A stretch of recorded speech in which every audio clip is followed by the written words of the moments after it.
क्या आपके भी बाल बहुत ज़्यादा ड्राई हो रहे हैं या फिर बहुत ज़्यादा फ्रीजी हो चुके हैं? और वो आज का जो मैं आपको हेयर स्पा बताने वाली हूँ ना, वो अगर आज आपने कर लिया तो आपके ड्राइनेस आपके बालों में से चली जाएगी, आपकी जो फ्रिज था वो कंट्रोल हो जाएगा और आपके बाल जो अनमैनेजेबल थे वो मैनेजेबल हो जाएंगे।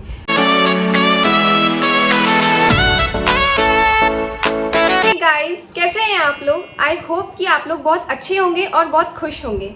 आज मैं आपके साथ में एक हेयर स्पा शेयर करूंगी जो आपके बालों को ड्राइनेस से बचा सकता है, आपके बालों में फ्रिज कंट्रोल कर सकता है और आपके जो डैंड्रफ है वो कंट्रोल कर सकता है, आपके हेयर लॉस हो रहा है तो उसको भी कंट्रोल कर सकता है। तो वीडियो को एंड तक ज़रूर देखना और जिस हिसाब से मैं आपको बता रही हूँ, जो जो स्टेप्स है वो वैसे ही फॉलो करना। तो चलो वीडियो को स्टार्ट करते हैं। तो इस वाले हेयर स्पा को करने के लिए आपको चाहिए सिर्फ 2 इंग्रेडिएंट्स। तो सबसे पहले इंग्रेडिएंट आता है हमारा बनाना।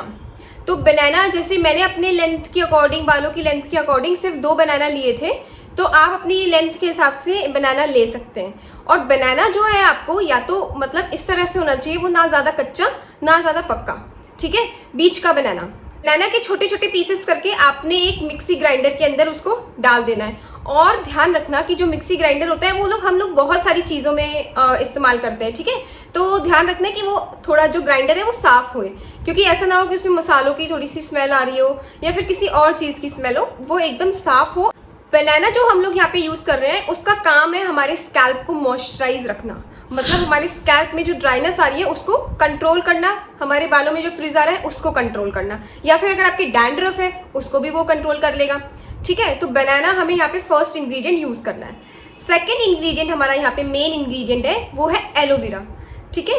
एलोवेरा जो है हमारे बालों को ड्राइनेस से बचाता है, ठीक है। मैंने आपको कई बार बोला है कि हमारी जो स्किन अगर बहुत ज़्यादा ड्राई हो चुकी है, अगर हमारी स्किन में कोई भी प्रॉब्लम है, एलोवेरा है, बस वो एलोवेरा का अगर आपने यूज़ कर लिया ना, आपकी स्किन बहुत खुश रहेगी। अगर आपने अपने बालों के लिए एलोवेरा यूज़ कर लिया, आपके बाल बहुत खुश होंगे। आपको और कोई इंग्रेडिएंट यूज़ करने की ज़रूरत ही नहीं है, ठीक है।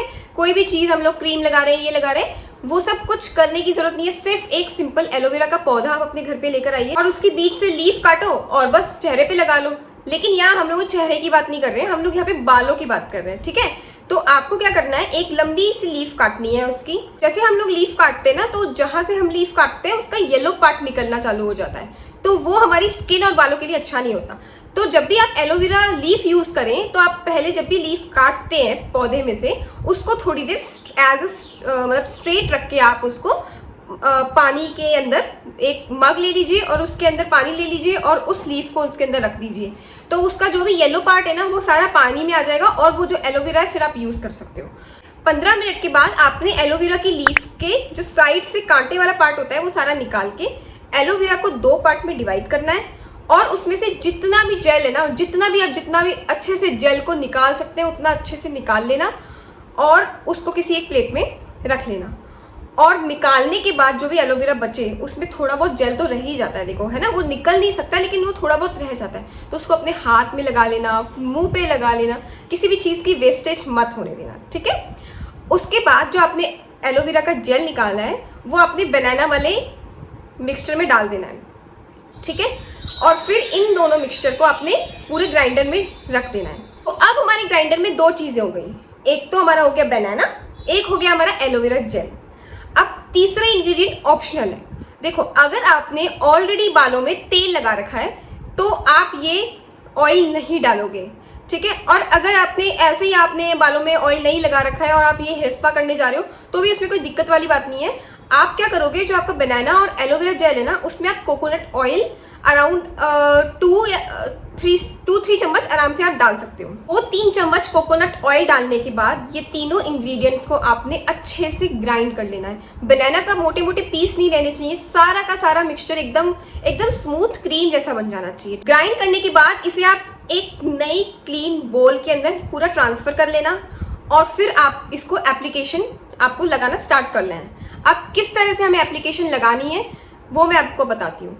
आपने क्या करना है, अपने बालों को पहले अच्छे से सुलझा लेना है। हम लोग हेयर स्पा करने जा रहे हैं, हम लोग बालों को कोई इरिटेशन नहीं प्रोवाइड करेंगे कि बाल उलझे हुए में हम लोग हेयर स्पा कर रहे हैं, ठीक है। तो सबसे बेसिक स्टेप है और ये स्टेप करना ज़रूरी है कि आपने सबसे पहले अपने बालों को अच्छे से सुलझा लेना है। आपने अपने बालों को दो पार्ट में डिवाइड करना है, एक तो इस पार्ट में हो गया, एक ये वाला पार्ट हो गया। अब यहाँ से आप स्टार्ट कर रही हो लेट सपोज, तो आपने इस बालों को ना ऊपर बांध लेना है, जिससे कि वो बाल हमारे इन बालों में मिक्स ना हो।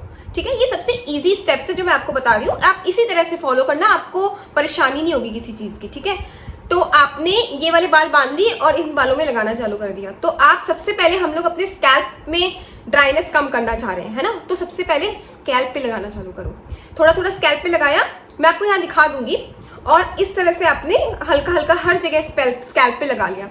फिर आप ट्राई करें लेंथ पे लगाने की, और फिर लगाना है, ट्राई की क्या करें, लगाना ही है आपने। तो आपने अच्छे से उस लेंथ में लगा लेना है। फिर आपके इस वाले साइड बालों में लग गया सारा मिक्सचर, तो आपने इसको अच्छे से फोल्ड करके यहाँ पे एक बन बना लेना है। फिर इस वाले बाल जो साइड है, इस वाले बालों को अपने खोलना है। फिर वैसे ही आपने जैसे इस वाले बालों के लिए किया था, वैसे ही इन वाले बालों के लिए आप करोगे। पहले स्कैल्प के लिए अच्छा सा लगाओगे और फिर लेंथ पे लगाना चालू करोगे। तो डिसएडवांटेज ये है कि ये आपको कोई साइड इफेक्ट तो नहीं देगा, लेकिन आपने जैसे आपने ये मिक्सचर बनाया है ना, मतलब बनाना और एलोवेरा का, या फिर आपने वो ऑयल भी मिक्स किया, तो इसमें ये है कि आपने जैसे ही बनाया जैसे ही इसको लगा लिया। ऐसे नहीं कि आपने बना के रख दिया और 1 घंटे बाद हम लगा रहे हैं। इसका यही थोड़ा सा डिसएडवांटेज है कि आपने इसको जैसे ही बनाया वैसे ही इसको लगा लेना है। हम इसको स्टोर नहीं कर सकते, क्योंकि आप देखोगे कि आप ज़रा सा अगर इसको छोड़ दोगे ना, पड़ा रहेगा, अगर ये हमारा मिक्सचर या स्टोर हमने कर लिया, तो ये काला पड़ जाएगा। क्योंकि केले का यही होता है डिसएडवांटेज कि वो काला पड़ जाता है। तो केले का कोई भी हम लोग फेस पैक बना रहे हैं, या केले का कोई भी हम लोग हेयर मास्क बना रहे हैं, उसको हम लोग बिल्कुल भी स्टोर करके नहीं रख सकते। 1 घंटा खत्म होने के बाद आपने इसको धो लेना है अपने कोई भी नॉर्मल शैम्पू से। इसमें कोई ऐसा नहीं है कि आपने, अगर आप हेयर स्पा कर रहे हो तो हेयर स्पा वाला ही शैम्पू आप यूज़ करो, ऐसा कोई दिक्कत वाली बात नहीं है। आपके पास जो भी शैम्पू आप यूज़ करना चाहें, बिल्कुल आप आराम से यूज़ कर सकते हैं। आपके पास हर्बल शैम्पू है, हर्बल वाला शैम्पू यूज़ कीजिए। अगर आप केमिकल बेस्ड शैम्पू यूज़ कर सकते हैं, आप केमिकल बेस्ड वाला शैम्पू यूज़ कीजिए, कोई प्रॉब्लम नहीं है। ये वाला DIY हेयर स्पा करने के बाद आपको कंडीशनर की ज़रूरत ही नहीं पड़ेगी। ठीक है, फिर भी अगर आप थोड़े बहुत स्केप्टिकल रहते हैं कि नहीं हमें तो कंडीशनर यूज़ करना ही करना है, तो आप कर लेना, लेकिन आप एक बार को छोड़ के देखना। ठीक है, हेयर को अच्छे से धोने के बाद में आप उसको अच्छे से नॉर्मली सूखने देंगे। कोई ब्लो ड्रायर नहीं करना, कुछ भी नहीं करना, आप नॉर्मली अपने बालों को नॉर्मल हवा से सूखने देंगे। उसके बाद जब आपके बाल सूखेंगे ना, आपके बाल इतने बाउंसी लगेंगे, इतने शाइनियर, जो आपने कभी देखे नहीं होंगे इस तरह से। कई लोगों को आदत होती है कि हम लोग भाई बाल धोते हैं तो हम लोग भाई सीरम लगाएंगे अपने बालों में, वो भी मत लगाना। देखो एक बार कि आप ये हेयर स्पा आपकी क्लिक क्या मैजिक कर सकता है। ठीक है, तो आपको कंडीशनर आप थोड़ा स्किप करके देखना, और आपका जो हेयर सीरम है वो आप स्किप करके देखना। अब जिनके पास बहुत ज़्यादा ड्राई रहते हैं, हमेशा ड्राई रहते हैं, एकदम उलझे हुए रहते हैं, ठीक है, फ्रिज बहुत ज़्यादा है, तो उन लोगों को ये वाला हेयर स्पा हर वीक करना है। ठीक है, संडे टू संडे आप बांध लो, फ्री होते हो, संडे आपने ये वाला हेयर स्पा करना है, फिर नेक्स्ट संडे आपने ये वाला हेयर स्पा करना है। और जिन लोगों के बालों को ज़्यादा प्रॉब्लम नहीं है, ठीक है, वो एज अ रिलैक्सिंग वे में करना चाहते हैं कि हेयर स्पा की चलो हेयर स्पा कर लेते हैं, तो आप विद इन 15 डेज उसे रिपीट कर सकते हो, मतलब महीने में 2 बार। समझ में आया? तो आई होप आपको मेरा ये DIY हेयर स्पा समझ में आया हो, और आप अपने लिए ये हेयर स्पा ज़रूर करना, और अपने अच्छे से रिजल्ट्स मेरे साथ शेयर करना कमेंट बॉक्स में। और अगर फिर भी आपको कोई क्वेश्चन है तो प्लीज़ आप मुझसे कमेंट बॉक्स में पूछ सकते हो, मैं आपको पूरा आंसर करूँगी उन क्वेश्चंस का। Thanks for watching my video, see you in the next one, bye bye.